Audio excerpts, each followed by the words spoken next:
Family, it's Renee J, and this is the Mom Way. All right, y'all. Today we are talking all things credit. Nah, we're not talking about credit. We are talking about shifting your mindset when it comes to your finances.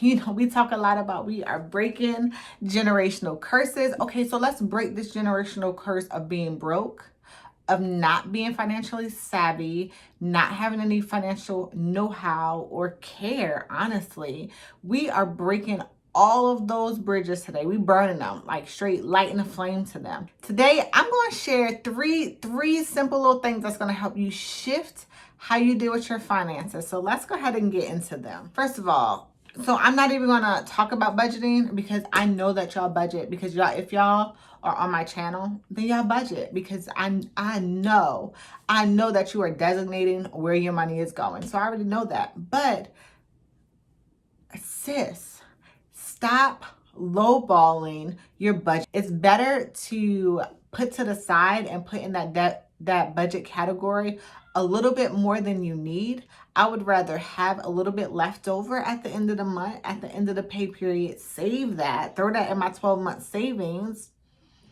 and be good, than to had taken out of my savings to feed my family. So stop lowballing your budget categories.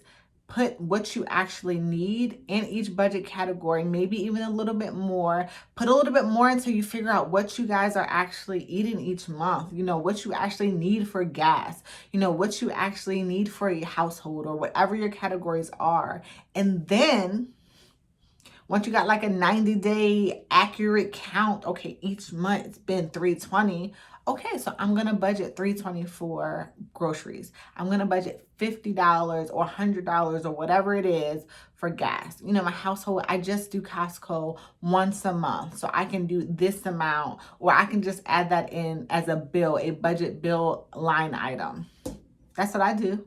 I take and I put everything I need in my cart, and I take it out of my budget like a bill. So I do that before I do my cash envelopes. And that is only for my bulk shopping items that I do once a month or once every 2 weeks, depending on what we need, or if something run out, or, you know, all the things. It's always something, you know.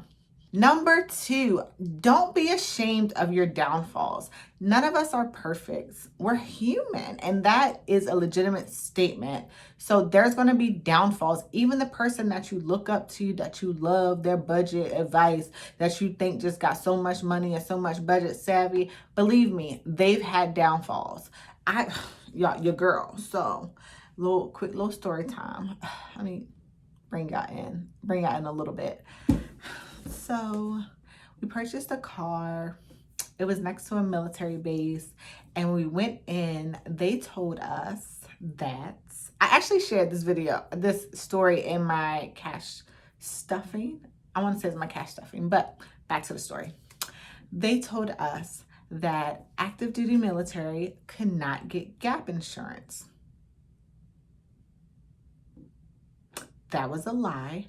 But because I had a negative mindset about my financial picture, I thought they were doing me a favor. Oh, I'm walking in and I'm walking out with the car that I want, or one of the cars that I wanted to get a truck. So I'm walking in and I'm walking out with the truck.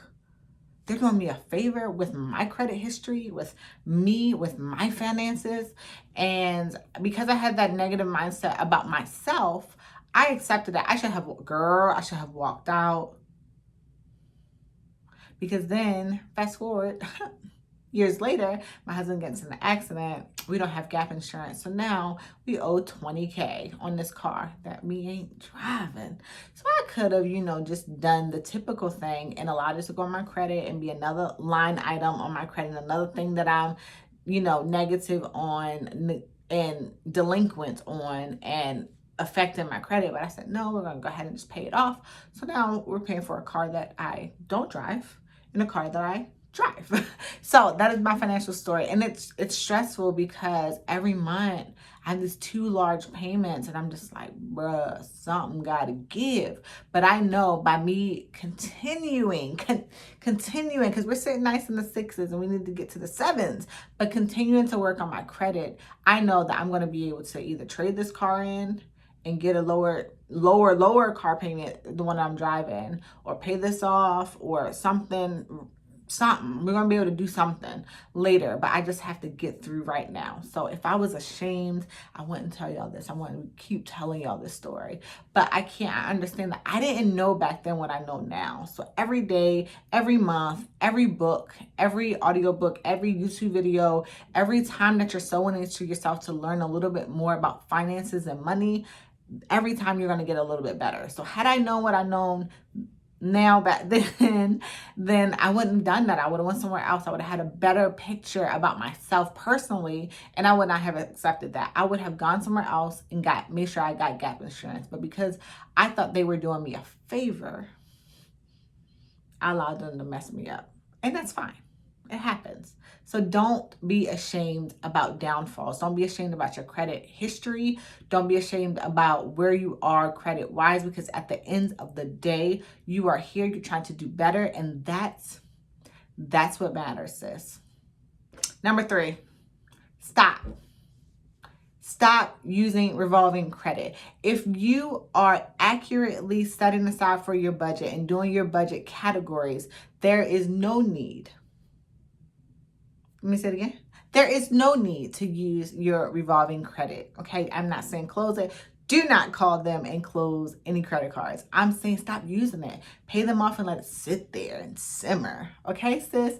Stop using it. Or, because let's be real, your girl loves Sephora. Your girl, needs things. The kids need things. We got a lot of birthdays and Christmas and back to school and all the things. You know what that sounds like? That sounds like sinking funds. Use sinking funds. Put money aside for specific things that you know are coming up.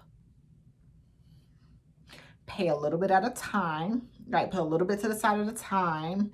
And guess what? You're going to be able to cash flow the things that you want. Y'all, when I cash flow, this Sephora VIB sale that comes up in the spring, that's how I'm going to be looking. That's how I'm going to be feeling, okay? And if it's not coming out the envelope, then it ain't coming out. Because the credit is what's going to help you get where you want to be. It's going to elevate you in life. So you need to learn to cash flow. So get some envelopes, okay? Go to the shop, get them envelopes I got in the shop. They're affordable. Okay, I will send them to you. Get some envelopes, put the things on, put the name on it, write it in Sharpie. This is what this is for. This is for Christmas. This is for back to school. This is for that camera that I desperately want. This is for that new iPhone that I want. This is for my kid's birthday because he always want to do it big and it messes up my budget every single year. So put those things that you're saving towards.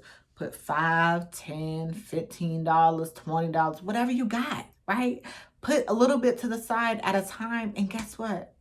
When it comes time for Christmas, your girl gonna have money. When it comes time for that birthday party, your girl gonna have money. When it comes time for this 4 VIB sale, your girl gonna have cash to go in the store and swatch and get all those things. So if you've never been a sinking fund user, if you're not a cash budgeter, I got it, and maybe try. Because you can have sinking funds on bank accounts too. Just get savings account that it's not easy for you to just dibble and dabble in. Sinking fund. Let your money work for you. And also let your money have a purpose. Give it a purpose. I'm saving for this. I'm going to put a little bit to the side.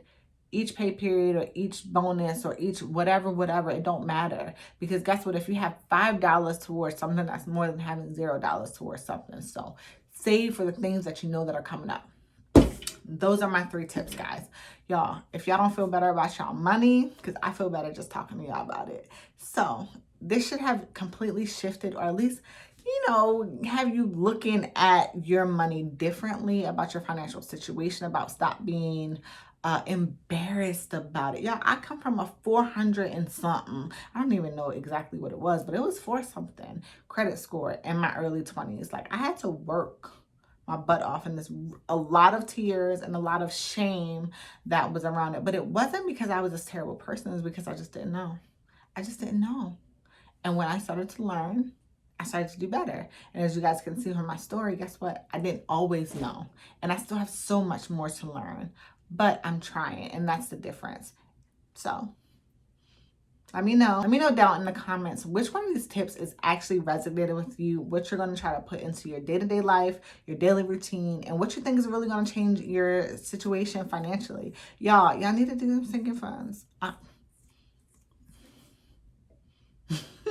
right, guys, so I'm Renee J. I'll see you guys in the next video and or vlog. Please, please, please like and subscribe, join the internet community here, and also check me out on Instagram. And I will see y'all later.